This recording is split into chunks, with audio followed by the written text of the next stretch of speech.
Hey, hello everybody. Welcome to part three. And I gotta tell you, I'm actually really glad that I decided to do this series of videos because it's taught me a great deal given the comments that I've had. And, given the original intent of the video, I was basically making a note of the oddity of a car being not being produced for 22 years, like existing and not going into production for 22 years. And I gotta tell you, the first thing that spun off of that, it seemed like, was a whole bunch of responsibility, but the guys are crooks. Uh, Now, I'm gonna share with you my incredulity with that line of thinking. And when I explain this to you, you figure out it doesn't, if whether those guys are saints or whether they are crooks. You'll get this by the time I'm done explaining it. Look at the picture on the screen in front of you. That's a Ford Probe 5 concept car. It has a great deal in common with the Aptera, one being that they're pretty close to having the same drag coefficient. However, the Ford Probe 5 appeared 20 years before the Aptera did. You notice, it's not in production. I mean, they never claimed it would be, but there's nothing like that ever would have gone into production.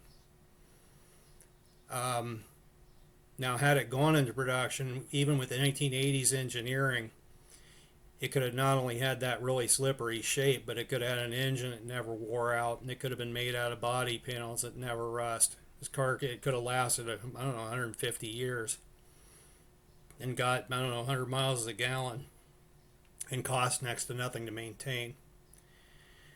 So here's the thing. If you're going to have the position of, well, they're all crooks, I'd like you to answer a question for me. Name somebody who had a car startup since World War II that wasn't accused of being a crook. Now, think of Preston Tucker, John DeLorean, Paul Elio, or insert any other name of somebody that tried to start a car company. And tell me if they weren't accused of being a crook. So when that's the first response I get, well, that's an assumption made based on recent history. And John DeLorean's story is actually pretty interesting.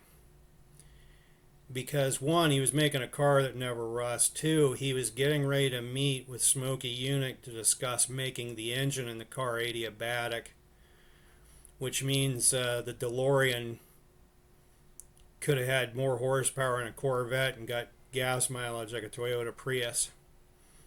And the day that he was supposed to meet with Smokey Yunick, that's when the authorities clamped down on him with cocaine charges, which, by the way, were dropped a year later after his car company had tanked. Well, quite a coincidence, isn't it? So I guess we're supposed to believe anybody who has any interest in automotive innovation is some kind of crook. Because that, to me, that's almost cult-like thinking.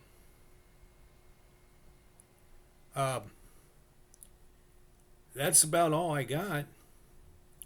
If you have any other thoughts, comments, please do leave them in the comments section.